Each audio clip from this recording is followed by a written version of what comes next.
300여 명 사망, 실종 중 정저우의 델타 변이까지. 미중 설전. 중국 중부 허난성의 성도인 정저우시에서 발생한 폭우로 진광 지하차도가 잠겼습니다. 차량 200여 대가 물에 침수된 모습이 비가 그치자 확연히 드러났습니다. 이 지하차도에서만 운전자 등 6명이 안타까운 목숨을 잃었습니다. 사망자 302명, 실종자 50명. 100년 만의 폭우. 정저우에는 지난달 17일부터 본격적으로 비가 내렸습니다. 나흘 동안 내린 비가 750mm를 넘어 1년 전체 강수량 640mm보다 많았습니다. 지하철은 침수되고 도시 전체가 물에 잠겼습니다. 이 같은 100년 만의 홍수로 인한 피해는 눈덩이처럼 불어났습니다. 허난성 전체 사망자는 302명, 실종자는 50명입니다.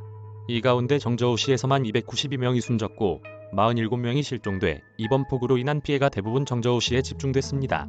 사망 원인별로는 홍수로 189명이 숨졌고 주택 붕괴로 54명이 숨졌습니다. 특히 지하철 5호선이 침수되면서 14명의 사람들이 진광 지하차도에서 6명이 목숨을 잃었습니다. 지난달 중순 독일 등 유럽을 휩쓴 폭우 때보다 인명피해가 훨씬 커졌습니다. 이번에 미얀마발 델타 바이러스, 정저우시 핵산검사, 유원지, 폭우 피해를 복구하기도 전 델타 바이러스가 정저우를 강타했습니다. 어제 하루 정저우시에서 발생한 코로나 확진자는 13명, 무증상 감염까지 합하면 63명에 이릅니다. 이에 따라 정저우 시민 1000만여 명을 대상으로 대규모 핵산검사가 이루어지게 됐습니다. 또 폭우로 개장을 미뤘다가 비가 그치면서 개장 날짜를 잡았던 정저우 테마파크 등 놀이시설 등은 개장을 또다시 연기했습니다. 언제 재개장할지는 미지수입니다. 정저우시 델타 변이는 현재 장쑤성 난징국제공항과 후난성 장자제와는 다른 미얀마 발로 나타났습니다. 지난달 11일과 18일 미얀마 양곤을 출발해 정저우에 도착한 CA906편에서 각각 9건과 7건의 해외 유입 사례가 발견됐습니다. 확진자들은 정저우시 제6인민병원에서 치료를 받았습니다. 그런데 이 과정에서 청소직원과 의료진, 입원 환자들이 감염됐습니다. 모두 델타 바이러스로 확인됐습니다. 여기서 비롯된 확진자가 매일 늘고 있는 것입니다. 중국 국무원, 폭우 피해 조사반 편성. 자연재해 과소평가 완돼.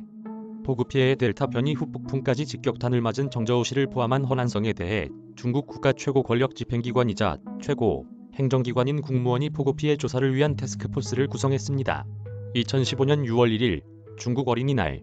우리에게는 양쯔강으로 잘 알려진 창장에서 여객선이 전복되는 사고가 발생했습니다. 450여 명의 승객이 타고 있었는데 396명이 숨지고 46명이 실종됐습니다. 당시 날씨 그 때문으로 벌어진 사고로 알려지고 있습니다. 중국 관영 매체인 글로벌타임즈는 이번 정저우의 폭우 피해가 양쯔강 여객선 전복 사고 이후 가장 치명적인 사고로 추정된다고 보도했습니다. 또 가장 많은 비가 내렸을 당시인 지난달 20일은 물론 다음 날까지 정저우 시민들에게 폭우로 인한 적색경보가 발령됐다는 사실이 제대로 전달되지 않았던 것으로 드러났다고도 전했습니다. 중국 국무원이 허난성 폭우 피해 조사 태스크포스를 꾸리는 것은 큰 인명피해와 재산상 손실을 초래한 대형 재난의 중요성을 반영하는 것이라는 의견이 있습니다. 베이징의 한 대학 교수는 경험하지 못한 자연재해를 과소평가해서는 안 된다며 관련 대응과 빠른 조치는 사상자와 피해를 최소화할 수 있다며 태스크포스 구성의 의미를 중국 매체에 전했습니다. 하지만 이번 조사는 델타 변이 바이러스가 나타나면서 언제 마무리될지 예측하기 어려운 상황에 빠졌습니다. 헌화하는 발길 이어져. 헌화가 무섭나. 지난달 20일 악몽의 지하철 사고가 일어나고 희생자들이 늘면서 정저우시 지하철역에는 안타깝게 세상을 떠난 시민들을 위해 꽃다발이 놓이고 헌화 행렬이 이어졌습니다. 너와 함께 한 6년이 즐거웠어. 부디 폭우 없는 천국으로 가길 원할게라는 등 안타까운 사연들도 꽃다발과 함께 놓였습니다. 그러나 헌화를 하는 사람들이 늘어나자 가림막이 설치됐습니다. 일부 시민들은 헌화가 무서우냐는 반응을 보였다고 홍콩의 매체가 보도하기도 했습니다. 외신기자 괴롭힘, 협박, 미 깊이 우려 vs 중 근거 없는 비난.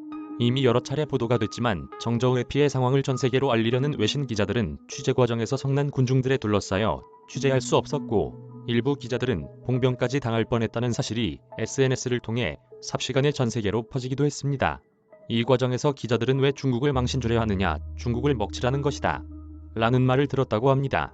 비단 외신 기자뿐 아니라 일부 중국 매체 기자들도 정저우 시민들로부터 왜 취재를 하느냐라는 항의를 받으며 사진이나 동영상을 삭제해야 하는 일까지 벌어졌다고 알려지고 있습니다.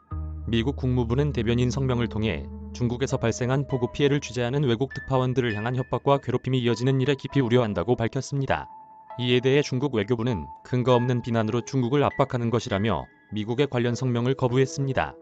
중국 중부 황해 아래에 자리 잡은 정저우시. 여름철 예상치 못한 엄청난 폭우에다 폭우가 그치기 무섭게 불어닥친 델타 바이러스. 취재 과정에서 외신 기자와 시민들의 마찰로 미국과 중국의 설전이 오가는 등 2021년 여름 이래저래 세계인들의 이목을 받고 있습니다. 김민성 기자.